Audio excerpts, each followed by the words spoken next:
Bismillahirrahmanirrahim.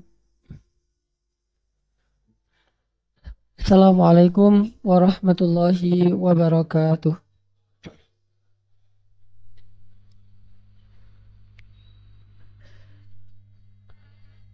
Alhamdulillahirabbil alamin. Hamdan katsiran thayyiban mubarakan fih kama yuhibbu rabbuna wa yarda. Asyhadu an la ilaha illallah wahdahu la syarikalah wa asyhadu anna Muhammadan abduhu wa rasuluh. Allahumma salli wa sallim wa barik ala sayyidina Muhammadin wa ala alihi wa sahbihi ajma'in. Teman-teman yang dirahmati Allah Subhanahu wa taala, kita bersyukur kepada Allah malam ini bisa kembali duduk dalam majelis ilmu. Mudah-mudahan kita mendapatkan hikmah ilmu yang disertai dengan kebijaksanaan, yang dengan itu menjadi pelita dan penerang dalam hidup kita. Pada malam ini kita akan belajar tentang sifat itsar.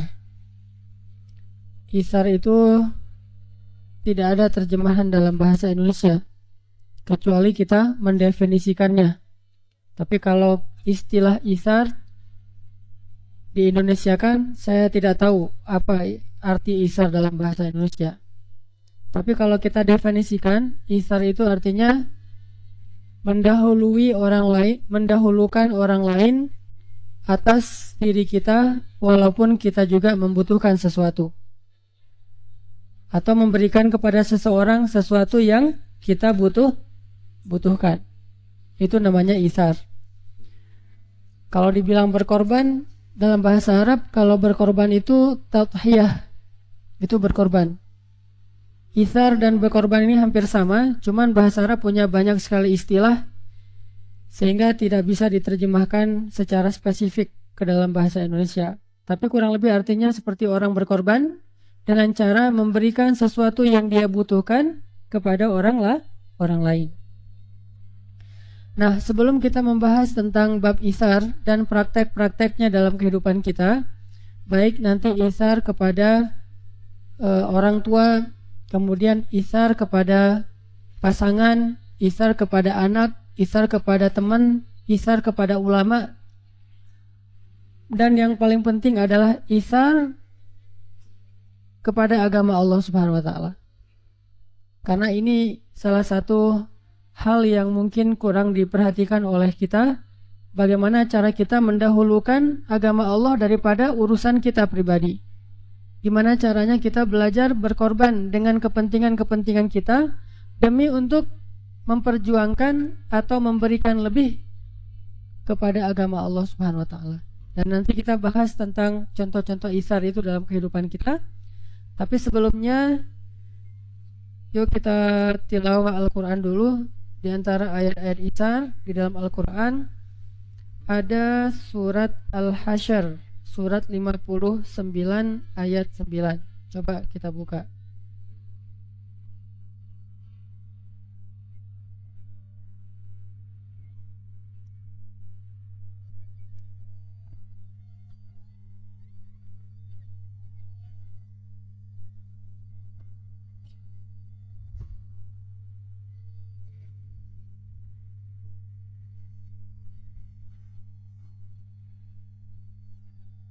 Surat Al-Hasyr, surat 59 ayat 9.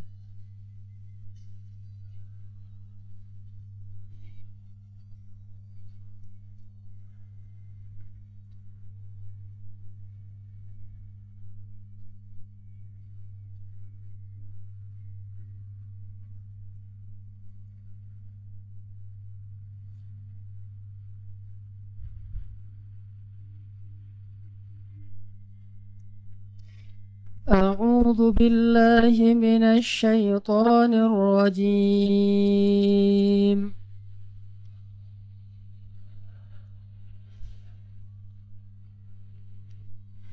Bismillahirrahmanirrahim.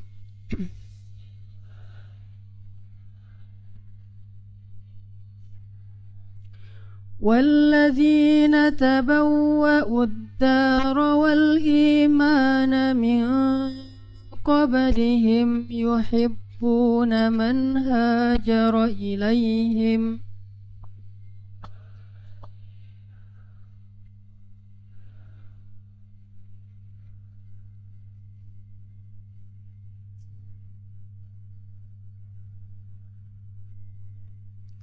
ولا يجدون في صدورهم حاجة مما أوتوا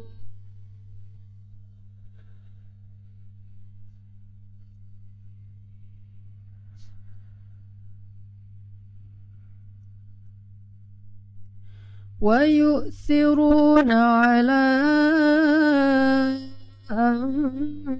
أنفسهم ولو كان بهم خصاصة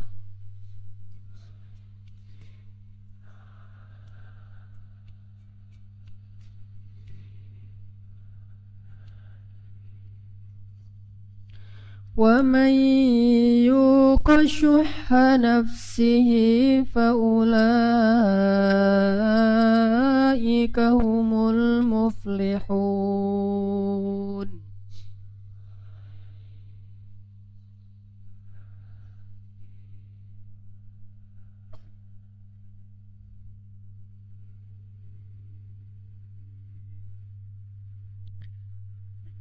Dan adapun orang-orang yang telah menempati kota Madinah terlebih dahulu, yaitu orang-orang Ansor, dan mereka telah beriman sebelum kedatangan orang-orang Muhajirin.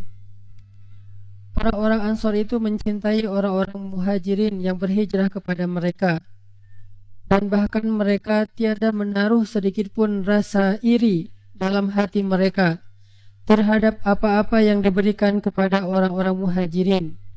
Dan mereka lebih mengutamakan orang-orang Muhajirin atas diri mereka sendiri sekalipun mereka dalam kesusahan. Dan siapa yang dijaga atau dibebaskan dirinya dari sifat kikir, mereka itulah orang-orang yang beruntung.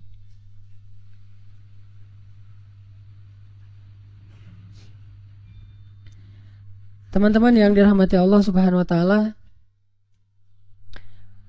sifat isar ini di dalam Al-Quran Allah Subhanahu wa ta'ala menyebutkan dengan kisah kaum Ansor. Ini menunjukkan bahwa Allah sendiri memberikan testimoni bahwa kalau kita mau belajar isar, belajarlah kepada orang Ansor, karena mereka seolah-olah adalah simbol dari isar. Dan Al-Quran ketika memilih contoh itu pasti karena Allah Maha Tahu. Gak mungkin salah. Kayak misalnya Allah mengambil contoh yang baik, keluarga Imran, keluarga Ibrahim, di mana Allah innallaha astafa Adam wa Nuhan wa ala Ibrahim wa ala Imran 'alal alamin. Allah telah melebihkan dan memberikan keistimewaan kepada keluarga Imran dan keluarga Ibrahim atas banyak keluarga di muka bumi. Itu Allah gak asal ngomong, bukan sekedar bahasa pencitraan, tapi Allah benar-benar tahu memang keluarga itu layak sekali dibilang keluarga istimewa. Sehingga ketika kita membaca kisah keluarga Imran, salah satu anak yang lahir di keluarga itu adalah Maryam, kita akan tahu, oh wajar kalau Allah mengatakan ini keluarga istimewa banget nih. Anaknya aja kayak Maryam, cucunya aja kayak Isa, ponakannya aja kayak Yahya, pamannya aja kayak Zakaria, ayahnya aja kayak Imran, ibunya aja kayak Salma, dan seterusnya dan seterusnya. Memang keluarga yang istimewa. Makanya Al-Quran mengambil mereka sebagai salah satu contoh teladan keluarga yang Allah telah pilih di antara keluarga-keluarga yang ada di muka bumi, selain keluarga Ibrahim. Begitu juga ketika Allah mengambil contoh kaum Ansor, lalu Allah memuji kaum Ansor dengan kalimat isar. Seolah-olah Allah mengatakan, kalau kalian pengen belajar isar, belajarlah kepada orang Ansor. Itu sebaik-baik orang dalam berisar, terutama Ansor di zaman para sahabat. Itu sebaik-baik teladan dalam urusan isar. Udah gak ada lagi yang lain. Terserah orang-orang mau ngasih piala Nobel ke siapapun, tetaplah piala Nobelnya Isa dari Allah itu untuk kaum Ansor. Kan kadang-kadang suka dikasih Nobel untuk apa? Ada yang dari Myanmar itu kan perempuan, tapi di tempat peraih piala Nobel itu justru banyak orang yang dibantai, yang dibakar hidup-hidup, yang disembelih, yang dinistakan, yang dilecehkan, yang diusir, yang dibiarkan kelaparan dan seterusnya, dan jumlahnya itu ratusan ribu orang. Itu penilaian manusia. Tapi kalau penilaian Allah kalau ngasih piala Nobel Isa kepada suatu kaum, itu benar-benar kaum itu yang benar-benar luar biasa dalam masalah Isa. Sehingga tantangannya buat kita adalah coba gali lebih dalam lagi, perbanyak bacaan, menemukan literatur tentang gimana sih bentuk isarnya orang Ansor kepada orang Muhajirin yang Allah saja memuji-muji mereka di dalam Al-Quran. Gak semua orang bisa masuk namanya di dalam Al-Quran. Itu istimewa banget. Kalau nggak istimewa banget, durhaka banget. Antara dua tuh ya. Nah kita yang pertengahan, durhaka enggak, istimewa juga enggak kan ya. Durhaka dikit. Durhaka enggak durhaka amat, dikit doang gitu. Dosa-dosa nggak sengaja dan yang sengaja. Atau istimewa juga enggak istimewa amat, sehingga enggak masuk di dalam Al-Quran. Masuknya kepada orang yang mau mengamalkan Al-Quran. Kalau mereka saking durhakanya disebutkan di dalam Al-Quran, idhab ila Fir'aun, namanya langsung disebutin Fir'aun. Disebutin langsung kisahnya. Alam taro ilal ladzi hajja Ibrahim. Coba kamu perhatiin orang yang mendebat Ibrahim, yaitu Raja Namrud. Atau disebutkan istrinya Lut, istrinya Nuh di dalam surat At-Tahrim. Saking durhakanya. Atau saking solehnya kayak Luqman. Walaqad ataina Luqmanal hikmah anishkur lillah. Saking solehnya disebut namanya. Atau kalau nggak disebut namanya pun disebut golongannya. Kalau nggak pun disebut golongannya, minimal disebut kisahnya. Kayak Siti Aisyah radhiyallahu anha, nggak pernah disebutkan namanya di Al-Quran, tetapi kisahnya di Al-Quran tuh banyak. Ini menunjukkan bahwa perempuan itu atau orang itu bukan orang biasa. Begitu juga dengan kaum Ansor. Kalau Allah udah sampai ngangkat satu kaum Ansor yang luar biasa dengan isar, berarti kita belajar beriman. Karena shadakallah kan, kita selalu kalau baca Quran mengatakan shadakallah. Berarti shadakallah tentang Ansor. Shadakallah tentang Siti Aisyah. Kalau ada yang menjelek-jelekan Siti Aisyah, berarti sama aja dia tidak beriman kepada Al-Quran. Al-Quran sendiri yang memuji-muji Aisyah. Bahkan Al-Quran sendiri yang membela Aisyah di dalam surat Nur ketika Aisyah difitnah selingkuh dengan Sofwan bin Mu'attal. Lalu kemana kalimat shadakallah? Bukankah kalimat shadakallah itu artinya kita percaya Al-Quran itu benar? Jadi habis kita baca Quran kita bilang shadaqallahul azim. Benar banget tuh, saya percaya banget tuh, nggak ada yang dusta dalam Al-Quran.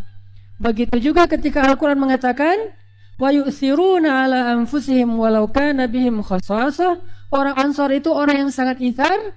Lalu kita bilang shadaqallah, artinya kita percaya Ansor di zaman sahabat itu memang udah terbaik aja dalam urusan berkorban, dalam urusan persahabatan. Itu benar-benar sahabat sejati itu. Sehingga kita belajar dari Ansor agar kita bisa menjadi seorang sahabat sejati seperti kaum Ansor. Saya kasih beberapa contoh itharnya kaum Ansor. Contoh pertama adalah Nabi itu ketika awal berhijrah ke Madinah, program pertama Nabi untuk kesejahteraan masyarakat suatu negara apa? Program kesejahteraan Nabi apa? Ini luar biasa. Kalau program ini bisa dijalankan di Indonesia, selesai sudah masalah di Indonesia. Cuman masalahnya pemerintah tidak menjalankan program ini, bangsa Indonesia juga mungkin gak siap menjalankan program ini. Kalau masyarakat Islam di zaman Nabi, pemerintahnya adalah Nabi Muhammad sendiri menjalankan, masyarakatnya kelasnya Muhajirin dan Ansor, dan mereka siap dengan program Nabi. Makanya selesai masalah di antara mereka. Program mensejahterakan masyarakat yang pertama dilakukan Nabi ketika hijrah ke Madinah disebut dengan mu'akhad. Program mu'akhad. Kalau bahasa kita mah program mempersaudarakan. Brotherhood itu program yang pertama dijalankan Nabi di Madinah dalam urusan kesejahteraan. Bukan ngasih kartu apa misalnya, bukan suruh bikin apa birokrasi apa, enggak, gampang sebetulnya. Birokrasinya itu enggak ribet. Mempersaudarakan. Cari satu orang yang punya masalah, terus cari satu orang yang punya solusi, persaudarakan, beres. Apa nih masalahnya? Nggak punya kerjaan. Cari seseorang yang bisa memberikan lapangan pekerjaan atau minimal ngasih link gitu. Udah dipersaudarakan. Dia tanggung jawab kamu ya. Ya, siap. Sami'na wa ata'na. Udah aja, kalau dia ada masalah nanti yang ditanya adalah saudaranya karena Allah. Nah, orang yang bermasalah ini, yang punya masalah ini, bukan bermasalah. Orang yang punya masalah ini adalah orang yang solih, sehingga orang yang tadi punya solusi juga merasa butuh kepada orang solih. Karena siapa yang bersaudara di dunia nanti akan menjadi pemberi syafaat buat dia di akhirat. Dan itu benar-benar berlaku loh teman-teman. Itu luar biasa ngaruhnya. Persaudaraan, cinta, pengorbanan kepada sesama muslim itu ngaruhnya di akhirat itu luar biasa. Kalau kita baca kisah-kisah gimana seseorang diselamatkan dari api neraka oleh saudaranya yang di surga, itu luar biasa. Kayak bisa dibilang cara instan masuk surga tuh. Bisa dibilang kayak gitu. Cara instan masuk surga gimana? Bersaudaralah, cintailah orang solih. Itu cara instan. Sehingga orang solih ini yang nanti dengan izin Allah masuk surga duluan, di dalam surga dia pasti akan mencari saudaranya karena saling mencintai. Kan saling mencari kan? Kalau saling mencintai, saling ngepoin gitu ya. Nah, jadi di surga ngepoin temannya. Wah, buka dulu Instagram, judulnya Jahannam. Nama akun namanya. Akunnya Jahannam, search aja. Wah, ketemu Jahannam 1, Jahannam 2 sampai Jahannam 7. Kalau surga kan Jannah sampai 8. Jahannam ada 7 misalnya. Buka 1, wah, tak aya kene. Cari lagi sampai 7, ternyata paling dalam mah. Di 7, search, ketemu orangnya. Lihat postingan-postingan terakhir, lagi disiksa, lagi apa, gitu-gitu ya. Dikepoin nama saudaranya yang sama-sama mencintai dia karena Allah. Pas dia tahu saudaranya ternyata ada dalam list orang yang sedang dimasukkan ke neraka, dia langsung nge-mention Allah. Allah, ini gimana tuh nih saudara saya teh kok ada di neraka, kata dia. Allah nggak akan lama-lama kayak saya ngebuka mention lama gitu ya, DM nggak dibuka-buka. Allah mah langsung dibuka karena administrasi Allah itu jauh lebih keren daripada adminnya manusia. DM pas saya buka DM 1.200.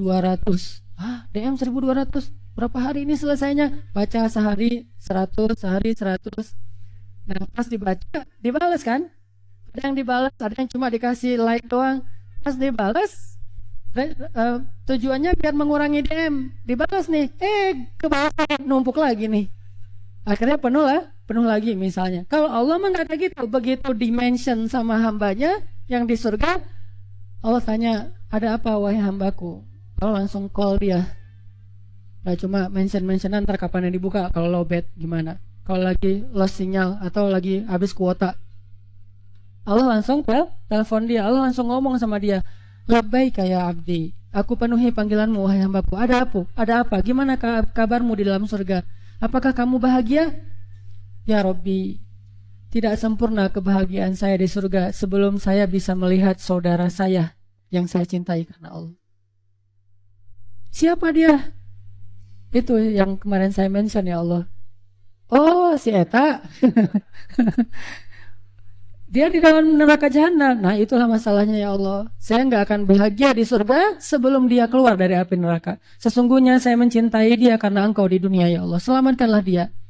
Dan sifat dari surga itu la khaufun alaihim walahum, nggak akan sedih, nggak akan kecewa surga itu. Jadi nggak mungkin ada orang di dalam surga request sesuatu ke Allah, pulangnya cemberut kecewa pulangnya. Kenapa kamu kok jadi cemberut gitu? Allah nggak mau ngasih apa yang saya minta, saya ngambek aja sama Allah. Udah aja, saya mah mau unfollow. Nggak bisa kan ya? Karena tidak ada khaufun, tidak ada yahzanun. Itu sifat dari surga. Sehingga apapun yang diminta oleh penduduk surga pasti Allah terima. Dan penduduk surga juga nggak akan minta macam-macam. Ya Allah, dulu kan saya nggak jadian sama dia di dunia. Boleh dong jadiannya sekarang. Itu nggak akan ada orang yang minta kayak gitu. Karena masing-masing udah ada jatah. Ya Allah, putusin dong itu. Biar jadiannya sama saya. Nggak mungkin juga penduduk surga itu mintanya macam-macam. Tapi kalau meminta saudaranya diselamatkan dari api neraka itu bukan macam-macam, itu legal dan memang disyariatkan dalam agama kita. Sehingga itu akan diminta nanti oleh ahli surga. Nggak termasuk permintaan hamba yang tidak mungkin dikabulkan Allah, itu nggak akan termasuk. Karena ada orang yang udah meninggal minta sesuatu yang Allah nggak kabulkan. Yaitu orang yang pertama, salah satu orang yang syahid di zaman Nabi, sahabat saya lupa namanya, dia meninggal dalam keadaan syahid. Setelah syahid, ini asbabun nuzul ayat wala taqulu liman yuqtalu fi sabilillahi amwat bal ahya'un inda rabbihim. Dia meninggal syahid, udah gitu Allah bilang, ya abdi sal tu'tah, minta apa yang kamu inginkan lalu nanti akan aku berikan. Ini keistimewaan kepada orang yang syahid. Allah suruh dia request sesuatu. Dia requestnya apa? Ya Allah, hidupkan saya kembali. Nah, permintaan ini bertentangan dengan sunnatullah, sehingga kata Allah, kalau itu sudah berlalu ketetapan bahwa yang mati tidak akan hidup lagi kecuali nanti di akhir zaman, yaitu pas hari berbangkit. Minta yang lain, kata Allah. Baru dia minta, ya Allah, tolong beritahu kepada orang yang masih hidup, keluarga saya, kalau keadaan saya tuh jauh lebih nikmat daripada di dunia, supaya mereka berlomba-lomba untuk membela agama Allah. Turunlah ayat wala taqulu liman yuqtalu fi sabilillah amwat bal ahya'un 'inda rabbihim. Jangan bilang orang yang sudah syahid itu mati, tapi mereka hidup di sisi Tuhannya dan mendapatkan rezeki atau rahmat.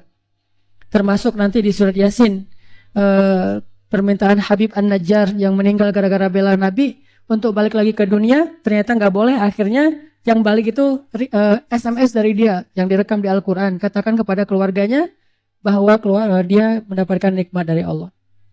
Sedangkan meminta saudaranya dari api neraka supaya diselamatkan, itu sunnatullah, itu syariat Allah, itu legal. Sehingga nanti penduduk surga akan minta gitu, ya Allah, saya nggak akan bahagia, nggak sempurna surga itu sebelum saya bisa melihat saudara saya selamat dari api neraka. Siapa namanya disebutkan dan Allah tahu jawabannya. Kemudian Allah panggil malaikat neraka, suruh nyari orang itu, dicarikan, dan itu semuanya terjadi dengan sangat cepat. Tiba-tiba dia yang tadi lagi ngantri mungkin, atau mungkin baru masuk, atau mungkin udah sekian lama, tergantung dosa ya. Mudah-mudahan sih lagi ngantri. Ya, kalau lagi ngantri kan belum sempat nih, cuman ininya doang nih, mentalnya, adrenalinnya udah drop aja. Tapi dianya masih selamat. Pas lagi ngantri gitu, tiba-tiba dipanggil. Jangan nama saya. Nama siapa gitu ya? Robert misalnya namanya ya. Masa aneh nataki ya? Saya mah maunya yang di dalam surga, tapi kan maunya Allah yang menentukan. Robert gitu. Bin, dia nanya bin, soalnya Robertnya banyak ternyata yang masuk ke neraka teh. Bin Michael misalnya ya. Robert bin Michael, ada nggak ya? Udah aja, oh ya saya. Udah, kamu keluar dari barisan. Kemana tuh? Pindah neraka? Bukan, ke surga. Kirain pindah neraka, pindah sel gitu. Yang maksimum security kirain ya, karena terlalu banyak dosanya. Enggak, kamu ke surga. Terus teman-temannya nanya, ini mah bahasa hadis yang saya terjemahkan dengan bahasa bebas ya. Teman-temannya nanya, kenapa dia kok bisa selamat? Apakah karena dia punya amal solih? Kata malaikat yang jaga para ini, dengan wajah, kan malaikat di dalam surga itu ghilatun syidad, kasar dan keras ya. Akan jawab, oh dia mah nggak akan ngomong kayak gitu. Malaikat ghilatun syidad, apa lu nanya? Engkau pengen tahu doang, nggak jawab juga nggak apa-apa lah. Malaikat ghilatun syidad, keras malaikatnya. Itu masih belum apa-apa ngomong kayak gitu doang. Pasti lebih dahsyat dari itu, cuma saya nggak bisa mengekspresikan. Mana nih malaikat? Kamu mau tahu kenapa dia diselamatkan? Ya, karena amal soleh ya. Bukan, dia nggak punya amal soleh. Terus kenapa? Karena dia punya ayah dan ibu yang saleh, kata malaikat. Bukan juga, banyak nanya loh. Oh, karena ini anaknya hafiz Quran. Bukan, orang dia jomblo meninggalnya juga. Oh, terus kenapa tuh gitu? Ini nih, Kurang lebih dia nanya-nanya gitu kan. Malaikat bilang enggak. Terus ternyata, terus apa wahai malaikat? Dia di dunia mencintai seorang laki-laki yang solih karena Allah Subhanahu wa taala, dan laki-laki itulah yang berdoa kepada Allah agar dia diselamatkan. Dulu harusnya saya mah dekat sama fulan, sama ustadz itu, sama syekh itu, sama kiai itu dan segala macam orang-orang solih, tapi saya ke orang solehnya jahat aja. Ulama dikriminalisasi segala macam. Gimana mau dapat syafaat dari para orang solih? Padahal mereka itu adalah penolong kita loh di akhirat. Malah kita celakai di dunia, terus gimana kita akan ditolong di akhirat? Sehingga ini orang benar-benar gak baca hadis tentang gimana kedudukan orang solih di antara manusia. Mereka itu seperti para nabi di antara umatnya, penolong. Kalau mereka nggak bisa nolongin di dunia, nanti kelak mereka akan nolongin kita di akhirat. Dan terserah, nggak ada ketentuan di dalam hadis itu berapa orang yang akan diselamatin. Nggak ada kuota satu orang soleh cuma buat satu orang yang nggak soleh. Nggak ada kuota kayak gitu. Karena Allah itu Rahman, wasi'ur rahmah. Allah itu sangat luas kasih sayangnya, sehingga Allah nggak ngebatasin.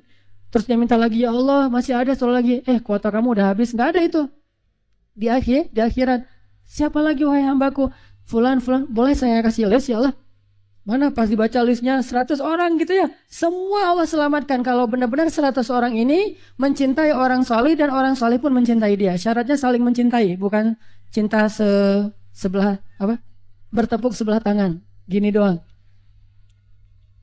Karena kalau cuma bertepuk sebelah tangan, kita mah bisa jadikan itu kayak modus. Saya cinta kok sama fulan tapi nggak berbuat apa-apa kan ya. Buat dia mencintai kita juga, sehingga dia ingat nama kita. Kalau di dunia aja udah ingat, insya Allah di akhirat lebih ingat lagi. Kenapa? Di akhirat itu nggak ada lagi amnesia.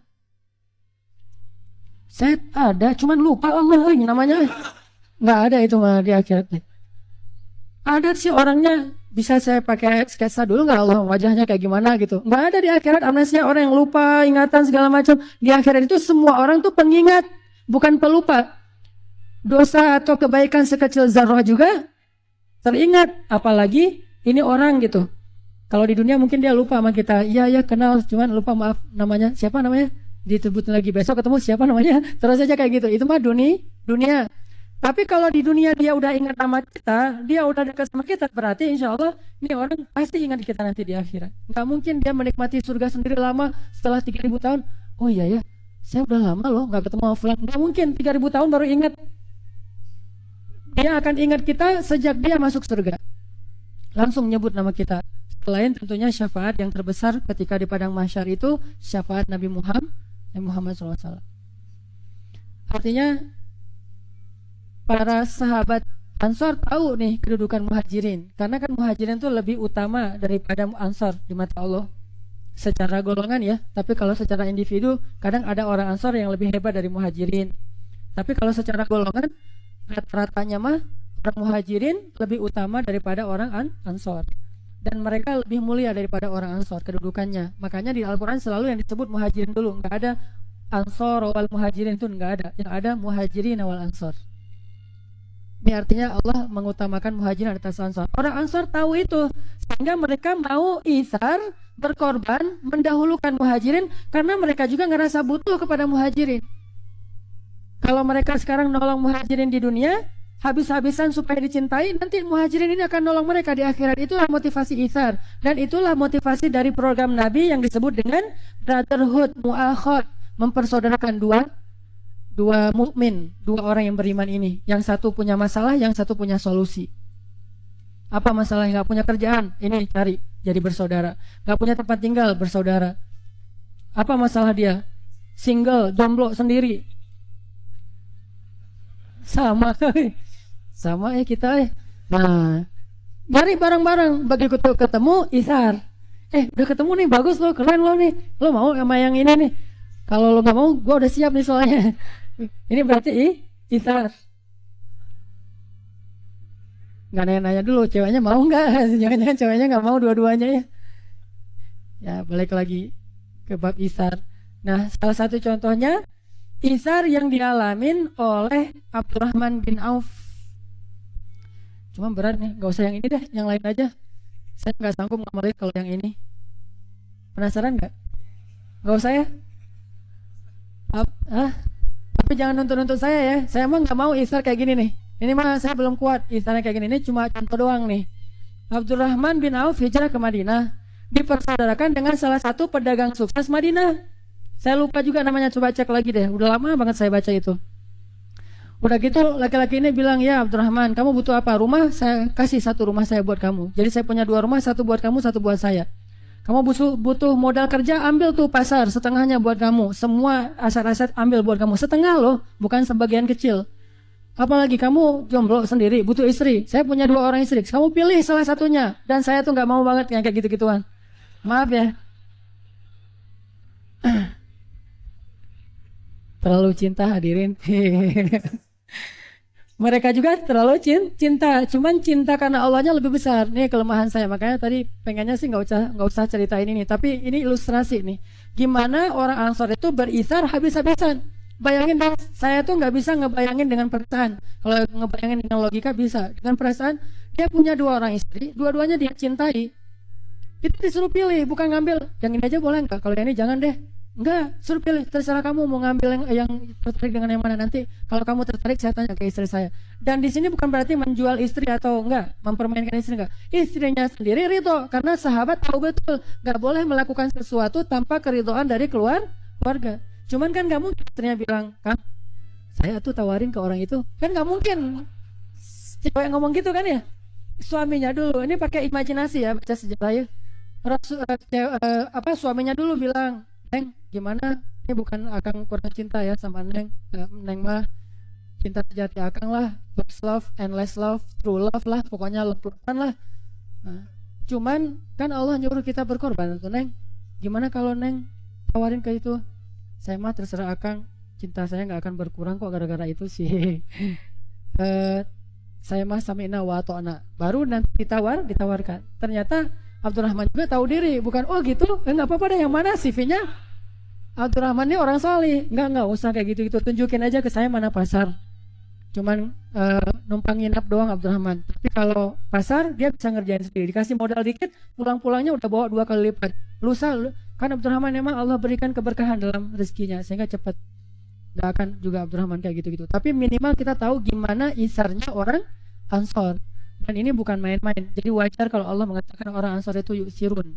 Allah tahu banget. Dan Allah juga tahu mereka memperlakukan hal yang kayak tadi itu sesuatu yang menurut Allah itu wajar.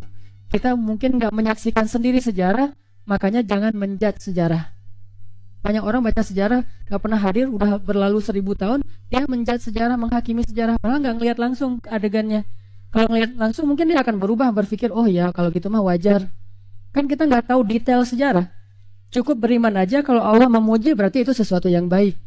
Walaupun logika kita agak-agak kurang bisa nerima, gimana kok istrinya ditawarin, gak usah dilogis-logiskan, cukup aja beriman, shadakallah. Kalau Allah bilang itu wajar, pasti kejadiannya seperti yang tidak seperti yang kita bayangkan. Pasti jauh lebih elegan, lebih bijaksana, lebih santun, lebih berakhlak. Insyaallah nanti kita lanjutkan setelah sholat isya. Bismillahirrahmanirrahim. Teman-teman yang dirahmati Allah Subhanahu wa taala, kita lanjutkan kajian kita pada malam ini. Tadi kita sampai membahas contoh-contoh isar pada kehidupan sahabat-sahabat Ansor. Yang pertama tadi contoh isar seorang laki-laki Ansor kepada Abdurrahman bin Auf. Kemudian nanti ada lagi isar seorang laki-laki di zaman Nabi dari kalangan Ansor juga. Ini disebutkan di dalam hadis Bukhari Muslim dari Abi Hurairah radhiyallahu an, datang seorang laki-laki kepada Nabi Shallallahu alaihi wasallam dan ia berkata, sesungguhnya saya sedang dalam keadaan susah. Jadi ada seorang laki-laki baru berhijrah dari Mekah ke Madinah dan tidak disebutkan di dalam hadis ini laki-laki ini siapa. Yang jelas dia laki-laki muhajirin, baru aja hijrah dari Mekah ke Madinah. Lalu dia sampai di Madinah karena nggak punya keluarga, dia pun menemui Rasulullah Shallallahu Alaihi Wasallam, menemui Rasulullah untuk minta tolong. Ini mau tinggal sama siapa nih di Madinah? Orang dulu mah ketika hijrah benar-benar hijrah dalam keadaan seperti orang yang terusir. Tidak ada persiapan apapun. Nggak tahu nanti akan kayak gimana hidupnya di kota orang lain atau di negeri orang lain. Pokoknya tawakal aja sama Allah SWT. Allah suruh berhijrah, ya sudah hijrah. Mirip seperti kondisi kaum muslimin di Aleppo yang karena negerinya dibombardir oleh Rusia dan tentara-tentara Syiah Bashar Assad. Akhirnya mereka keluar dari Aleppo, nggak tahu mau kemana. Mungkin juga masih di Suriah, mungkin nyebrang sampai ke Yordania, mungkin juga kalau takdirnya baik dia akan sampai ke Turki, sehingga mendapatkan perlakuan yang luar biasa dari pemerintah Turki yang memberikan satu lokasi khusus camp buat para pengungsi Suriah. Ini pentingnya kalau negara itu dipimpin oleh seorang muslim yang berpihak kepada dakwah. Insya Allah akan sangat membantu bagi kondisi kaum muslimin. Dan kita berharap Allah memberikan petunjuk kepada para pemimpin-pemimpin kita, dan suatu saat kita diberikan seorang pemimpin yang taat, solih, dan juga adil kepada manusia. Taat kepada Allah, adil kepada manusia. Nah, hijrah ke Madinah. Di Madinah tidak tahu mau tinggal di mana, sehingga dia satu-satunya harapan adalah bertemu dengan Rasulullah SAW. Datang kepada Rasulullah, dia bilang, "Ya Rasulullah, ini majhud. Saya ini dalam keadaan susah, tidak punya apa-apa. Baru saja hijrah. Dan saya belum, kalau bahasa kita mungkin panjangnya, saya belum makan, saya nggak punya tempat tinggal, saya nggak punya pekerjaan, nggak punya bekal apapun, lapar banget." Akhirnya Nabi arsala ila ba'di nisa'i, mengirim orang ini ke rumah Nabi, ke istri-istri Nabi SAW. Dengan seorang laki-laki didampingin, dibawalah ke rumah istri-istri Nabi. Lalu ketika sampai di salah satu rumah istri Nabi, tidak disebutkan juga nih siapa, istri Nabi mengatakan, "Walladzi ba'atsaka bil haqq ma indi illa ma." Demi Allah, maaf, saya nggak punya apa-apa di rumah kecuali air putih. Ini kehidupan keluarga Nabi. Nabi itu susah, dan beliau tahu kalau beliau susah, tapi beliau mendahulukan dirinya dalam berisar daripada orang lain. Beliau mau berisar duluan sebelum orang lain berisar. Jadi ngasih contoh teladan. Inilah kehebatan Rasulullah SAW. Kalau seorang ustadz nih ya, teman-teman kalau dengar ceramah seorang ustadz, jangan berpikir bahwa ustadz itu sudah seideal isi ceramahnya. Terlalu husnuzon antum ya. Ustadz itu sudah seideal seideal udah mendarah daging. Saya soalnya suka sejam sekali nyebut nama istri. Kangen. Ntar saya SMS dulu ya. Jadi Nabi itu tadi ngomong apa? Tidak semua ustadz itu seideal isi ceramahnya. Karena termasuk saya nih, saya ngerasa kadang-kadang dilematis disuruh ceramah, "Ustadz tolong ceramah tentang apa? Tentang bab ini." Boleh ganti tema nggak? Kenapa Ustadz? Pokoknya ganti aja. Kenapa saya pengen ganti tema? Karena tema itu belum diamalkan. Kayak dulu ada seorang ulama ya, datang muridnya nanya, "Ya Syekh, apa fadilah tentang sedekah?" Kata Syekh itu, "Besok kamu datang lagi ya." Itu datang. Udah dia. Besoknya datang lagi, murid yang sama, "Syekh, saya mau nanya lagi, jelaskan ke saya keutamaan sedekah." Kata Syekh ini, lusanya datang lagi. Terus aja gitu sampai suatu saat muridnya udah nggak nanya lagi. Baru Syekh itu cari-cari, "Mana kemarin yang nanya tentang sedekah?" Kata si Syekhnya, "Saya ya Syekh, gimana pertanyaannya? Tolong jelaskan keutamaan sedekah." Baru Syekh ini menjelaskan. Setelah menjelaskan, bubar. Pas bubar muridnya datang, "Syekh, kenapa kok baru sekarang dijawab? Padahal saya nanyanya udah sekian lama." Kata Syekh itu, "Ketika kamu dulu bertanya, saya ngerasa bahwa saya belum baik dalam sedekah. Bagaimana saya mau menjelaskan sesuatu kepada kamu yang saya sendiri belum mengamalkannya? Lalu kamu datang lagi."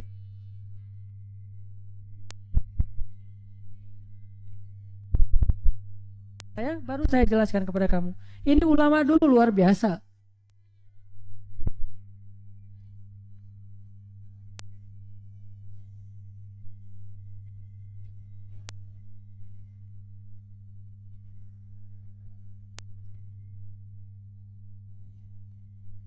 Ustaz mau nanya soal nikah. Oh boleh, bangga. Nikah kepada ustadz yang masih jomblo.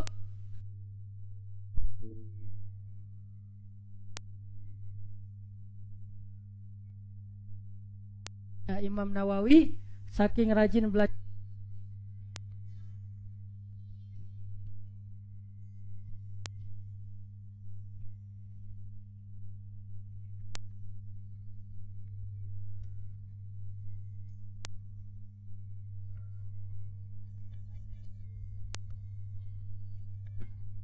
Semuanya jawabannya wallahi ma.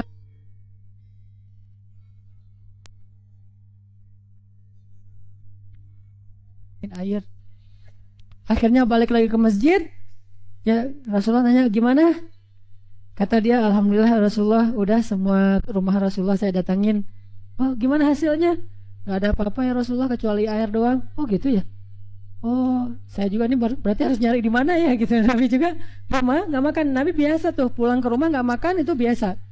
Keluar lagi dari rumah belum makan itu biasa bagi Nabi SAW. Akhirnya Nabi pun berdiri dan mengatakan, Man yudayyifu hadzal lailah. Siapa yang mau menjamu orang ini malam ini di rumahnya? Siapa yang mau memberikan tempat tinggal buat orang ini di rumahnya malam ini? Nabi membuka ini dilelang amal soleh ini kepada sahabat. Seorang laki-laki Ansor, faqala rajulun minal Ansor, seorang laki-laki Ansor berdiri mengatakan, Ana ya Rasulullah, saya Rasulullah. Dan itu nggak butuh tunggu waktu lama. Siapa yang mau memberikan tempat berdiam bermalam buat saudara kita ini malam ini? Ini enggak, langsung saya Rasulullah. Yang lain enggak jadi. Telat gitu ya. Berfastabiqul khairat. Coba kalau kita ada yang punya masalah enggak berdiri, siapa yang membantu masalah dia? Gitu kan? Ini bedanya kita dengan orang-orang Ansar. Mereka langsung, Ana ya Rasulullah. Rasulullah kemudian tersenyum kepada dia. Dia pun dibawa pulang oleh laki-laki Ansor. Sampai di rumahnya, laki-laki Ansor ini berkata kepada istrinya, Akrimi dhaifa Rasulillah, muliakanlah tamu Rasulullah SAW di rumah kita. Kata dia kepada istrinya. Istrinya kemudian tersenyum. Jadi suaminya datang bawa masalah, istrinya tersenyum. Bukan suaminya datang, mah, tereng, tiket ke Bali misalnya ya, hadiah Maya. Apa ulang tahun segala macam. Enggak, ini datang-datang, mah muliakan tamu Rasulullah, senyum. Wah ini istri luar biasa nih ya Bu ya. Jadi suami-suami ketika bawa satu beban ke rumah kita karena pengen nolong orang lain, jangan sampai suami itu menjadi berat gara-gara tuntutan istrinya. Pak ngapain sih kayak gitu-gitu amat ke orang, keluarga kita juga kan butuh segala macam, banyak alasan tuh. Ini tidak ada isar. Kadang-kadang emang ada kasus kayak gitu, suami royal banget tuh sama teman-temannya, bantuin temannya, minjamin ke temannya, apa segala macam. Istrinya di rumah yang akhirnya berdoa kepada Allah, ya Allah, suami saya kok gini-gini amat. Padahal suaminya udah solih, tapi istrinya yang bermasalah. Sehingga jadilah seorang istri seperti istri Al-Ansor. Jadi orang Ansor itu yang hebat bukan cuma laki-lakinya, perempuannya juga hebat, makanya mendampingi laki-laki hebat. Istrinya tersenyum, kemudian suaminya bilang, hal indaki syai'. Karena suaminya lihat-lihat ke dapur nggak ada makanan, akhirnya nanya ke istrinya, mah ada makanan, ada sesuatu di rumah? Kata istrinya, la illa qutali sibyan. Nggak ada apa-apa kecuali satu potong roti, itu juga jatah makan malam anak-anak, kata istrinya. Terus kata suaminya, fa'allilihim bisyai' wa idza aradul 'asha fanawwimihim. Hiburlah mereka. Kalau mereka nanti udah lapar, bawa mereka tidur, kata suaminya. Jadi hibur mereka, lalu kalau nanti mereka udah lapar, bawa mereka tidur. Jadi hibur mereka itu maksudnya ajak mereka main sehingga mereka tidurnya nyenyak gitu. Jadi saking enaknya bermain, capeknya bermain, enak tidur.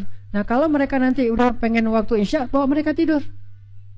Kalau udah waktu Asya, maaf bukan Isya, Asya itu makan malam. Waktu jam makan malam bawa mereka tidur. Akhirnya istrinya kemudian mengatakan sami'na wa ta'ana. Oh ya, gitu. Ini istri, mana ada perempuan yang tidak sayang kepada anaknya? Apalagi perempuan yang beriman. Dan ini sahabat Ansor ini orang-orang yang beriman, pasti sayang kepada anaknya. Tapi mereka tahu kedudukan Isar dalam agama. Ini kalau kita baca cerita ini, jangan menjudge mereka, aduh mereka mah kayak gitu banget ya sama anak. Jangan, karena bisa jadi mereka lebih sayang anak mereka daripada kita. Bisa jadi mereka lebih banyak lagi berkorban untuk anak mereka daripada kita. Siapa kita mau menghujat para sahabat Nabi Muhajirin dan Ansor? Kalau mau urusan kebaikan, pasti mereka lebih baik dari kita entah kemana-mana. Jauh di bawah di atas kita kebaikannya, termasuk kebaikan kepada keluarga. Sehingga ini bukan karena mereka nggak sayang sama anaknya. Nanti mereka juga mengamalkan hadis Nabi tentang menyayangi keluarga dan seterusnya dan seterusnya. Tapi dia tahu Isar itu kadang-kadang memang kayak gitu. Resiko dari Isar adalah pengorbanan. Nggak bisa Isar kalau belum ada sesuatu yang dikorbankan. Dan yang paling berat itu mengorbankan bukan diri sendiri, keluarga itu lebih berat. Kalau ngorbanin diri sendiri mah kita nanggung sendiri ya. Tapi kalau yang nanggung Isar kita adalah anak-anak, kan ini lebih berat. Sehingga kalau mampu, ini berarti di atas rata-rata nih. Istrinya bilang sami'na wa ata'na, ya udah diajak anaknya main, yuk kita jalan, lari segala macam. Udah waktunya asya makan malam, anak-anaknya mah lapar nih, ya udah yuk kita ke kamar dulu, diceritain segala macam. Udah gitu udah pada tidur, baru istrinya keluar manggil suaminya, anak-anak udah pada tidur. Terus kata suaminya, atfi'is saraj wa arihi anna na'kul. Ya udah hidangkan makanannya, lalu coba kita padamkan lampunya. Dihidangin makanan, dipadamkan lampu, terus dikasih syarat buat seolah-olah kita juga ikut makan ya gitu. Bisik suami kepada istrinya, mah nanti pas sudah dipadamin lampu, kita kecap-kecap ya kayak orang lagi makan, seolah-olah kita sedang makan, sehingga tamu kita ngerasa makannya bareng. Bukan mau bohong.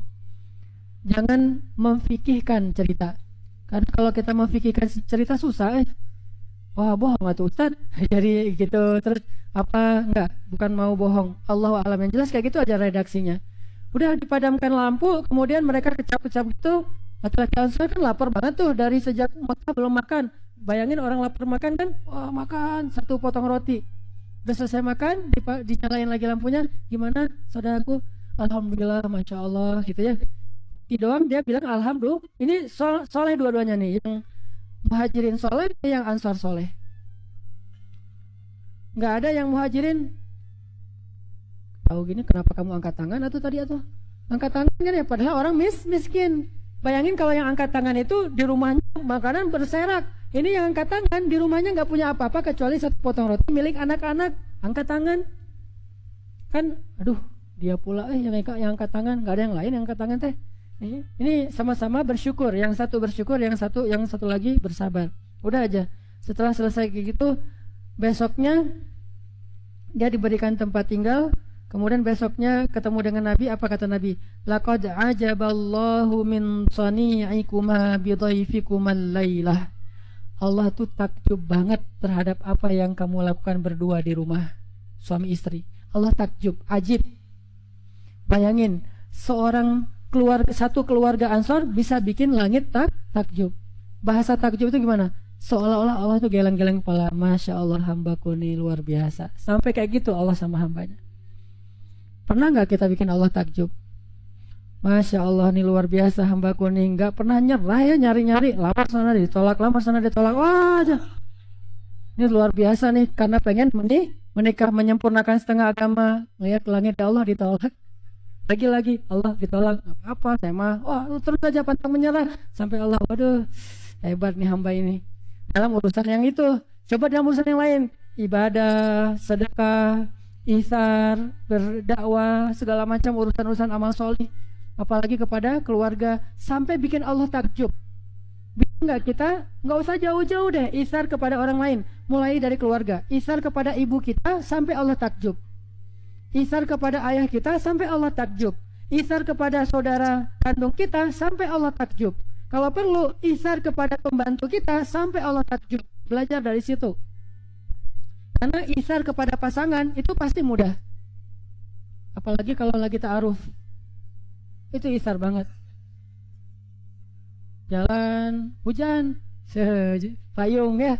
Kita mah sengaja nggak biar kena hujan kan kayak Korea gitu kan ya, karena air hujan berdiri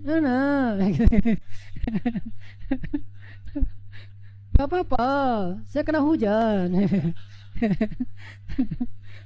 Ini isar ya, taruh. Tapi bisa nggak isar ketika halal? Karena pahala isar ketika taruh dengan pahala isar ketika halal, besar mana?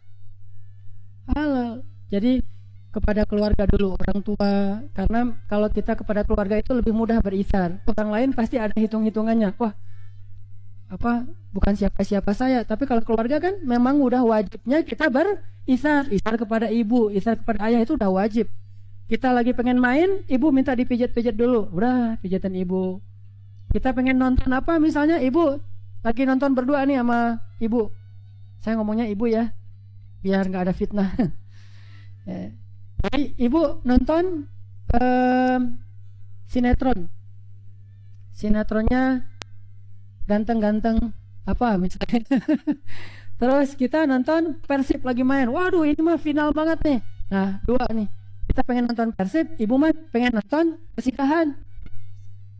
Ada kasidahan, ada istighosahan, misalnya acara-acara yang doa-doa yang misalnya kalau bagi orang tua kan itu bermanfaat ya. Bagi kita mah yang sesuatu entertain. Ibu cuma satu TV-nya, udah mama aja. Itu berapa lama mah? Baru mulai. Wah, baru mulai 1,5 jam. Jadi dia selesai, yang Persib juga selesai. Wah, itu mah berat isarnya tuh. Akhirnya karena kita pengen isar kepada ibu, kita serahin aja remote-nya kepada ibu. Tapi kita nonton di rumah tetangga. Di sama aja, sama-sama nonton ya. Nah, artinya teman-teman, Allah aja laqad ajaballahu min sani'ikuma. Allah itu takjub sama kalian. Hadis Bukhari Muslim. Ini diantara contoh-contoh isar di zaman sahabat, terutama dari kalangan Ansor. Insya Allah bab isar ini akan kita lanjutkan pada pertemuan yang akan datang. Tidak akan kita buru-buru selesaikan satu ini, banyak pembahasannya. Dan nanti juga akan saya bacakan beberapa hadis tentang isar. Intinya teman-teman, kenapa mereka mau gitu-gitu amat? Karena mereka tahu fadilah dari mencintai karena Allah SWT, itu salah satunya. Jadi jadikan motivasi kita dalam berisar, terutama kepada orang yang tidak ada hubungan darah. Kalau ada hubungan darah mungkin pahalanya pahala berbakti ya. Tapi kalau nggak ada hubungan darah, pahalanya tuh pahala al-hubbu fillah, cinta karena Allah. Bukan keluarga kita, bukan pasangan kita, bukan orang tua, bukan anak, bukan siapapun, hanya teman doang, tapi kita isar dan kita mencintai dia murni karena dia orang solih. Maka insya Allah itu akan jadi al-hubbu fillah, dan orang yang saling mencintai karena Allah, nanti ada hal yang sangat istimewa yang Allah sediakan di akhirat. Salah satunya yang tadi saya bahas, teman yang dia cintai itu yang akan menolong dia dengan seizin Allah, sehingga dia selamat dari api neraka. Cari orang soleh, belajar isar kepada dia. Orang soleh bukan orang yang sempurna, karena tidak ada manusia sempurna setelah Rasulullah SAW. Tapi orang soleh, orang yang berusaha untuk terus menyempurnakan diri. Salah, perbaiki lagi. Salah, perbaiki lagi. Dan itu sifat manusia yang soleh. Sedangkan orang yang tidak soleh, salah, bangga. Itu orang gak soleh. Salah, keras kepala, itu gak soleh. Kalau orang soleh, salah juga, sama-sama salah nih. Orang soleh dan soleh sama-sama salah. Kadang-kadang salahnya tuh gak masuk akal. Kok orang soleh bisa kayak gitu? Wajar, manusia. Dia silap, dia lupa, dia tergoda hawa nafsu. Cuman begitu dia diingatkan, astaghfiru lidunubihim, langsung beristighfar kepada Allah atas dosa-dosanya, bertobat, memperbaiki. Itu orang soleh. Jadi jangan cari orang soleh yang gak punya dosa, tapi cari orang soleh yang pengen memperbaiki diri dari dosa. Dan orang soleh itu gak identik dengan orang yang banyak ilmu. Bisa jadi orang banyak ilmu tapi kurang soleh. Bisa jadi orang ilmunya pas-pasan tapi solehnya luar biasa. Tapi yang paling ideal berilmu dan soleh. Cuman susah mencari itu di zaman sekarang. Carilah orang yang soleh walaupun ilmunya sedikit, apalagi kalau ilmunya lebih dari kita. Mudah-mudahan dengan mencintai dia di dunia, dia nanti akan menolong kita di akhirat. Itu saja, mudah-mudahan bermanfaat. Barakallahu li wa lakum. Subhanakallahumma wa bihamdika asyhadu an la ilaha illa anta astaghfiruka wa atubu ilaik. Assalamualaikum warahmatullahi wabarakatuh. A'udzu billahi minasy syaithanir rajim. بسم الله الرحمن الرحيم ربنا لك الحمد كما ينبغي لجلال وجهك الكريم وعظيم سلطانك اللهم صل وسلم وبارك على سيدنا محمد وعلى آله وصحبه أجمعين اللهم اغفر لنا ذنوبنا اللهم اغفر لنا ذنوبنا اللهم اغفر لنا ذنوبنا ولوالدينا وارحمهما كما ربيانا صغارا ربنا ظلمنا أنفسنا ظلما كثيرا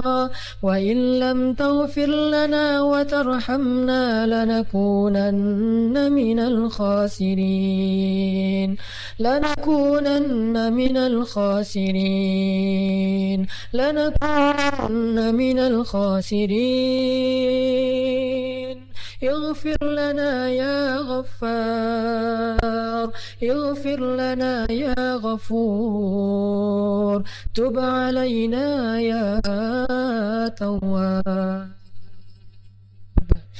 تب علينا توبة نصوحا تب علينا يا الله تب علينا يا الله تب علينا يا ربنا قصدناك يا كريم قصدناك يا رحيم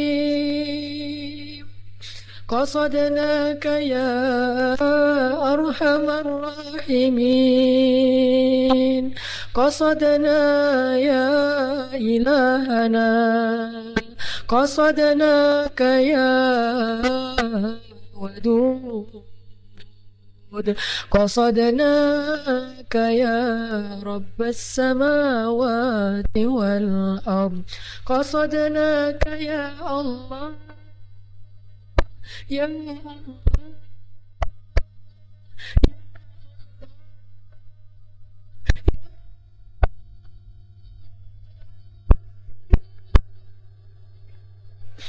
يا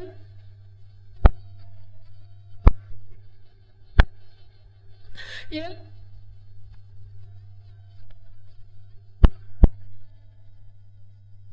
قصدناك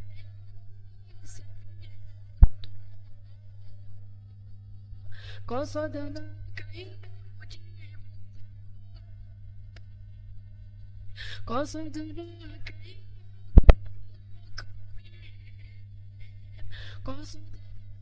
يا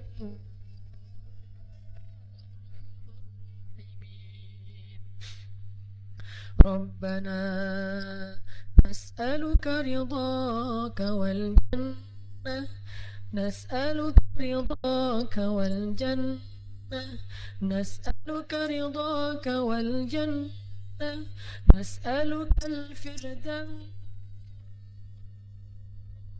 نسألك الفردوس نسألك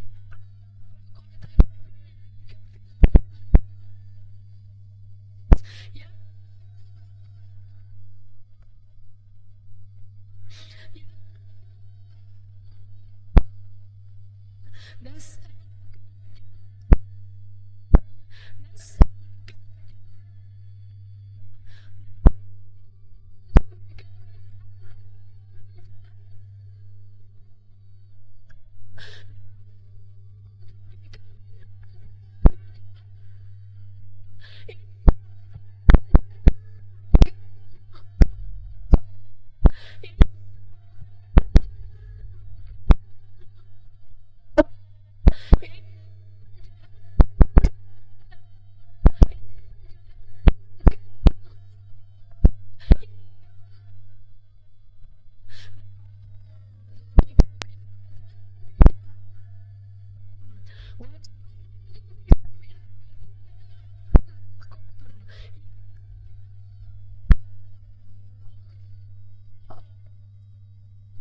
Ya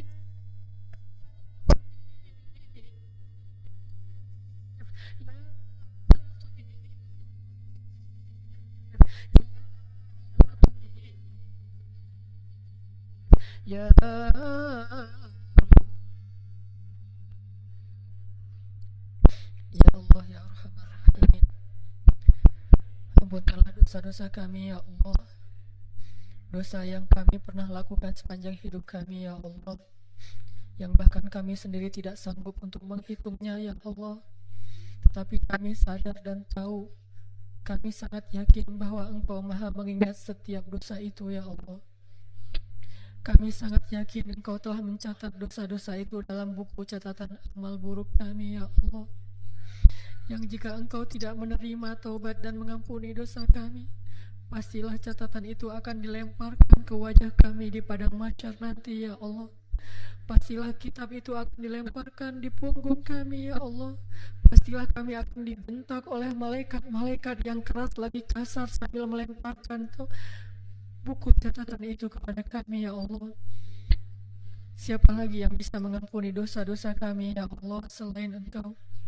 Kepada siapa kami akan mengiba dan memohon ampunan dosa jika Engkau tidak mengampuni dosa kami ya Allah? Ayah kami tidak bisa mengampuni dosa kami, ibu kami tidak bisa mengampuni dosa kami, betapapun ibu kami sayang kepada kami ya Allah. Ibu kami tidak bisa menghilangkan catatan-catatan amal buruk kami meskipun dia menembus itu semua dengan dirinya ya Allah. Lalu kalau ibu dan ayah kami saja tidak bisa menolong kami dan menghapus dosa kami, siapa lagi yang bisa kami harapkan selain Engkau ya Allah? Hanya kepada Engkau kami berharap ya Arhamar Rahimin. Hanya kepada pintu-Mu kami datang dan mengiba ya Allah. Hanya di depan pintu rahmat-Mu kami sujud dan memohon kebaikan dari-Mu ya Allah. Qasadna ya Rabbana, hanya Engkau yang kami maksud ya Allah, hanya Engkau yang kami harapkan ya Arhamar Rahimin. Ampunkanlah dosa-dosa kami ya Allah. Kami tidak tahu apakah kami bisa sanggup istiqomah sampai akhir hayat kami dalam keadaan seperti ini ya Allah. Kami tidak tahu apakah hati kami bisa lebih baik setiap harinya sampai akhir hayat kami, atau justru hati itu akan kembali kepada masa lalu yang pernah kami tinggalkan ya Allah.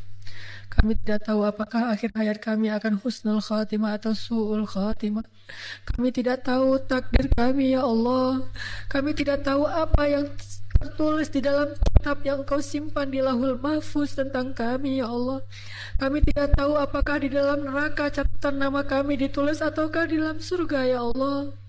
Dan kami sangat takut, pasti kami akan sangat merugi seandainya nama kami dicatat di dalam neraka-Mu dan itu takdir kami ya Allah. Tetapi Engkau maha mengubah takdir. Jika catatan itu tertulis di dalam neraka, maka ubahlah takdir kami, masukkanlah kami ke surga-Mu ya Allah. Walaupun kami tidak layak untuk mendapatkan itu ya Allah, condongkan hati kami kepada kebaikan ya Allah. Jadikanlah hati kami cinta kepada orang soleh ya Allah. Jadikanlah hati kami terikat dengan rumah-rumah-Mu ya Allah. Jadikanlah hati kami merasa betah duduk di dalam masjid-Mu ya Allah. Jadikanlah hati kami merasa nyaman duduk di dalam majelis-majelis ilmu agama-Mu ya Allah. Jadikanlah hati kami mencintai saudara-saudara kami yang saling mencintai karena Engkau ya Allah. Jadikanlah hati kami senantiasa bersungguh-sungguh dalam kebaikan ya Allah. Jadikanlah hati kami cinta kepada keimanan ya Allah. Dan hiasilah rasa cinta itu di dalam hati kami ya Arhamar Rahimin. Ya Allah, ampunkanlah dosa ibu dan bapak kami ya Allah. Ampunkanlah dosa ibu kami ya Allah. Berikanlah ampunan untuk ibu kami dari setiap tetes ASI yang dia berikan kepada kami ya Allah. Berikanlah ampunan kepada ayah kami dari setiap tetes keringat yang mereka gunakan untuk menafkahi kami ya Allah. Ya Allah, jangan biarkan air mata ibu kami menjadi sia-sia ya Allah. Jadikanlah setiap air mata ibu kami itu kebaikan dalam hidup kami ya Allah. Dan jadikanlah kami anak-anak yang kalau tidak bisa membalas budi baik ibu dan ayah kami di dunia, jadikanlah kami bisa membalasnya di akhirat ya Allah.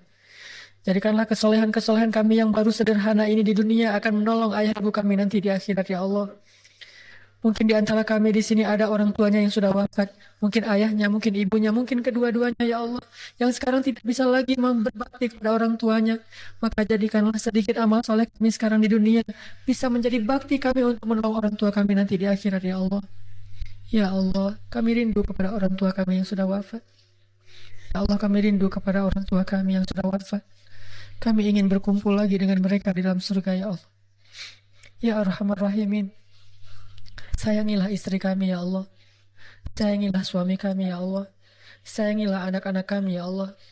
Janganlah Engkau memisahkan kami di akhirat gara-gara kami tidak taat kepadamu ya Allah. Jadikanlah kami sekeluarga bertemu di dunia dan berkumpul lagi nanti di akhirat.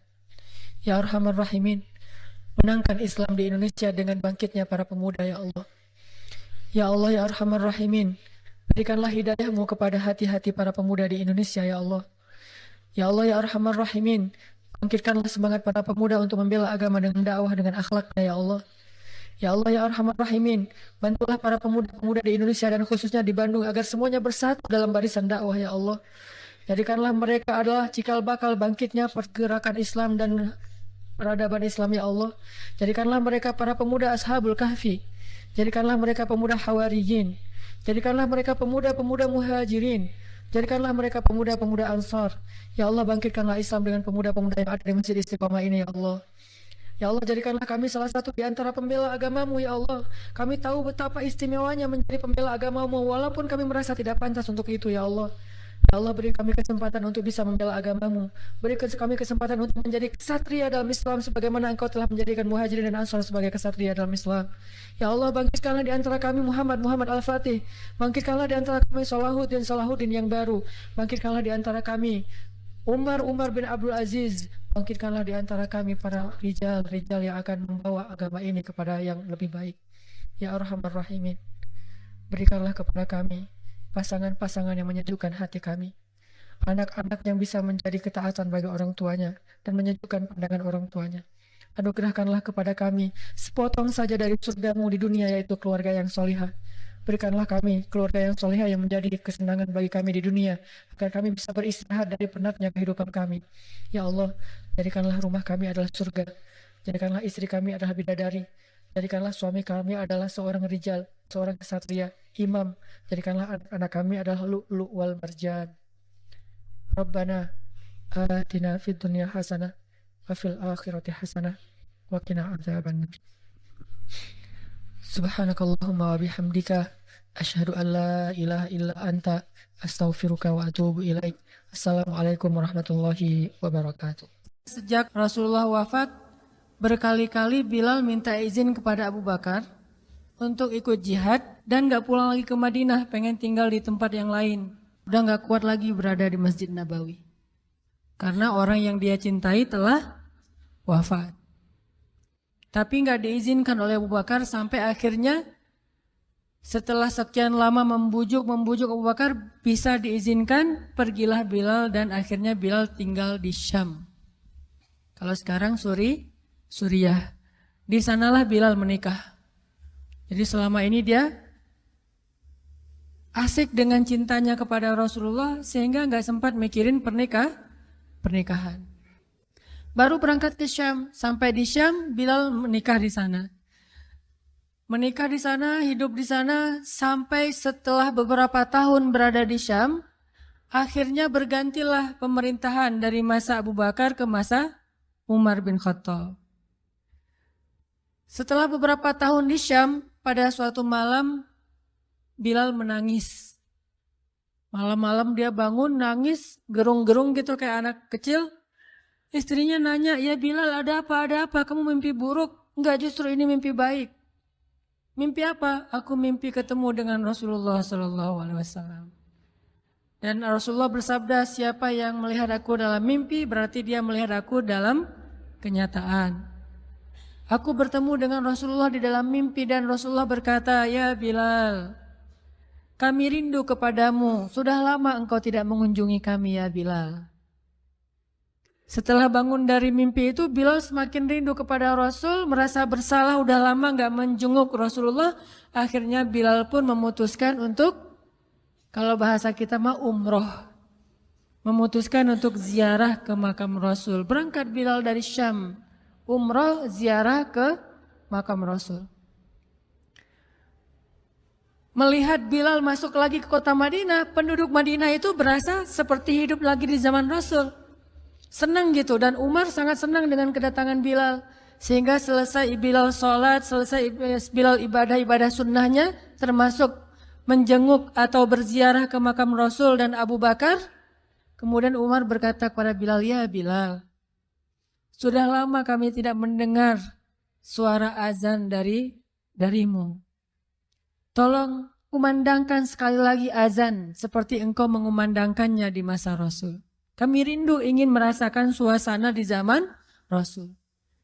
Benar Bilal, kata para sahabat yang lain yang ada di situ. Umar, kemudian Abdurrahman, beberapa orang sahabat, "Ya Bilal, azan, kami ingin mendengar suaramu seperti dulu kami mendengarnya di masa Rasul."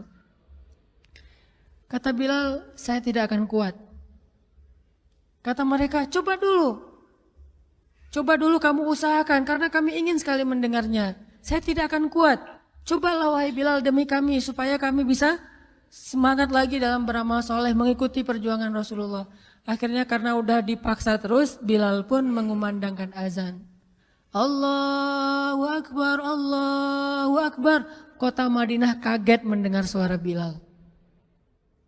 Orang-orang yang ada di rumah semuanya mengatakan, apakah Rasulullah sudah bangkit kembali? Apakah Rasulullah sudah bangkit kembali? Mereka semuanya kaget dan bahagia. Seolah-olah Rasulullah sudah bangkit dari kematiannya. Seperti Isa seolah-olah diturunkan kembali setelah dia diangkat ke langit. Satu kota Madinah tuh kaget bahagia gitu. Kayak seorang ibu yang kehilangan anaknya tiba-tiba mendengar suara anaknya dari jarak dekat dan ingin dipeluk segera anaknya itu. Saking rindunya mereka kepada Rasulullah. Allahu Akbar, Allahu Akbar. Pasar yang tadinya ramai tiba-tiba sepi mendengar suara Bilal yang masih sayup-sayup. Asyhadu an la ilaha illallah. Semuanya berlari keluar dari tempat-tempat kerja mereka, dari pasarnya, dari rumahnya. Semuanya berlari ke masjid. Ingin memastikan apakah Rasulullah sudah dibangkitkan kembali. Bahagia semuanya. Apakah Rasulullah sudah dibangkitkan? Apakah Rasulullah sudah hidup lagi? Semuanya bertanya dengan pertanyaan yang sama. Asyhadu an la ilaha illallah. Semuanya semangat datang ke masjid. Ngumpul, ramai banget. Kemudian ketika Bilal mengatakan, Asyhadu anna Muhammadar Rasulullah. Asyhadu anna. Enggak sanggup lagi Bilal, berhenti di situ. Kemudian Bilal menangis dengan suara nangis yang luar biasa kerasnya. Lalu satu masjid menangis, lalu satu kota Madinah menangis. Sehingga para ulama mengatakan, tidak pernah kota Madinah menangis sedahsyat mereka menangis hari itu kecuali ketika Rasulullah wafat. Cuma 2 kali menangisnya kota Madinah paling dahsyat. 1 hari ketika Rasulullah wafat, kedua hari ketika Bilal kembali mengumandangkan azan dan mengucapkan asyhadu anna Muhammadar Rasulullah. Semuanya menangis. Semuanya merasa kehilangan Rasulullah. Semuanya merasa bahwa mereka ingin kembali di zaman ketika Rasulullah masih hidup. Lalu mereka bertanya setelah semuanya selesai menangis, "Ya Bilal, kenapa kamu tadi menangis?" Kata Bilal, "Dulu biasanya kalau saya selesai mengumandangkan azan, saya akan datang ke hujrahnya Rasul." Hujrah Rasulullah itu kamarnya Rasul, rumah kecilnya Rasul.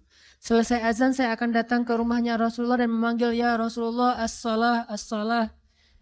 Rasulullah nggak keluar sampai mendengar suara Bilal memanggil beliau secara khusus.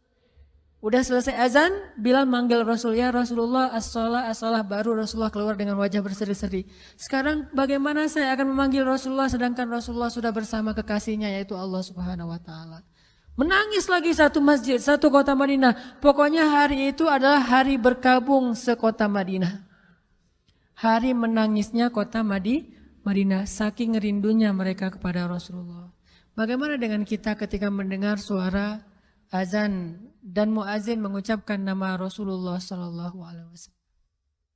Di situ kelihatan Apakah kita mencintai Rasulullah lebih dari apapun juga setelah Allah Subhanahu wa taala? Kalau tidak, fatarabbasu, hati-hati. Kalau tidak, fatarabbasu, tunggu aja. Na'udzubillah min dzalik, berarti masih ada kemunafikan dalam hati kita. Bagaimana kita, apakah hati kita merasa gemetar, bergetar ketika kita mendengar suara seseorang mengatakan Muhammad sallallahu alaihi wasallam, Rasulullah sallallahu alaihi wasallam? Apakah hati kita bergetar seperti bergetarnya hati seorang kekasih ketika mendengar suara kekasihnya, nama kekasihnya disebutkan?